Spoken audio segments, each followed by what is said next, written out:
I'm told that's Jay Leno's house back there. I like the view looking past these fishing boats in the foreground. The foreground interest will help lead us into the scene, hopefully. So I saw off all my brushes, Sally, because that way they fit into my little carrier. Yeah, that's and I don't need them to be long. They bump into the camera when the camera's up close anyway. So you document your whole process? Often I do, yeah. It's sort of a habit by now. So half of it's just learning how you set up. Yeah, this is an open box M easel. I typically work on a sketch easel, the home built one, but the same idea of a hinge thing that fits on the tripod. And what really fascinates me about this scene is the way the distant dark trees reflect in the water with that crisscross of wavelets. I'm using a big flat synthetic brush to paint this light sky color across the water. And when that dries, I'll paint the wavelets over it. I'm using Casein, which is an opaque water-based paint that was used a lot before acrylic in the 40s and 30s. And it's popular again because it's a lot like gouache, but it dries with a sealed surface, which means that when it dries, it won't reactivate the way gouache does. Now, the sky is often the lightest tone in the picture, and it is here too. It's lighter and warmer than it appears in my painting. So I'm going to use some white and mix in some orange Casein. Get the tip of the brush. Mix a nice amount here. Thin it down with water. And I can paint that across the whole sky, raising it up a notch from that color of the priming. This is where Casein and gouache are really nice, but I love this opaque color you can get. That drip's getting away from me, but let it go. I can always paint over it later. While this is wet, I want to paint that warmer color closer to the horizon.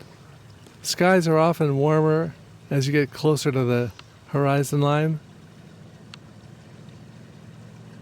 And normally you want to paint the foreground over the background, but here it's kind of fun to paint the background over the foreground. It's okay if I mess up the chimneys, I can come back and paint them later. Now, a few of you guys have been saying, hey, you're not releasing as many videos lately. Pomelo Digital said, buddy, where did you go? The internet misses you.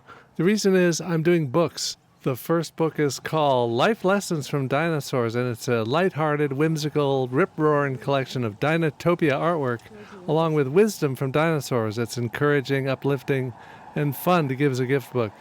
Second book is called Artist's Guide to Sketching. This is a republication of the 1982 classic that me and Tom Kincaid did. He later became the painter of light, of course, but back then he was a bohemian character.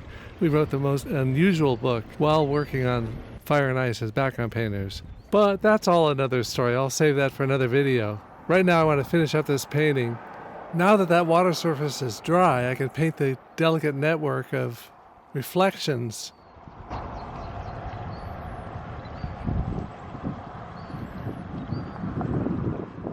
I can also correct the errors and overlaps of the chimneys. Looks like there's some people doing some clamming. Tell us what you're looking for here. I don't even know what these are, just clams. Just clams, just clams. But we'll take it home, put some black pepper in there that'll make them spit up all the mud. Yes. Scrub them to get the dirt off, and then cook them in oil, lemon, herbs, Ooh. Fresh pasta. And white wine. So dinner is set for you guys. garlic, Yeah, lots of garlic. Yep. And yeah, then they should hopefully open up And and you're gonna have have a feast. Caught ourselves.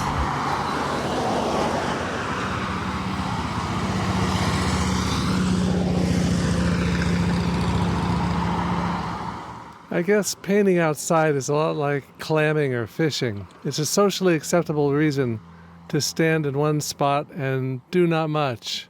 But actually, I'm tuning out all the distractions and I'm laser focused on this one set of problems to solve. How to capture that feeling of water moving and alive. Part of it is thinking about how these reflections float over the surface of the water. And there are those gentle reflective waves.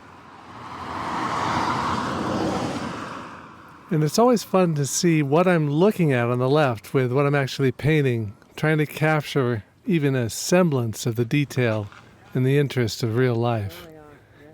Here's the final painting, about 2.5 hours. And I got some fun things for you if you're going to stick around. Here's a playlist of related Casein videos, a special video that's similar to this one. And don't forget to subscribe, check my website for merch, and check the description for more information.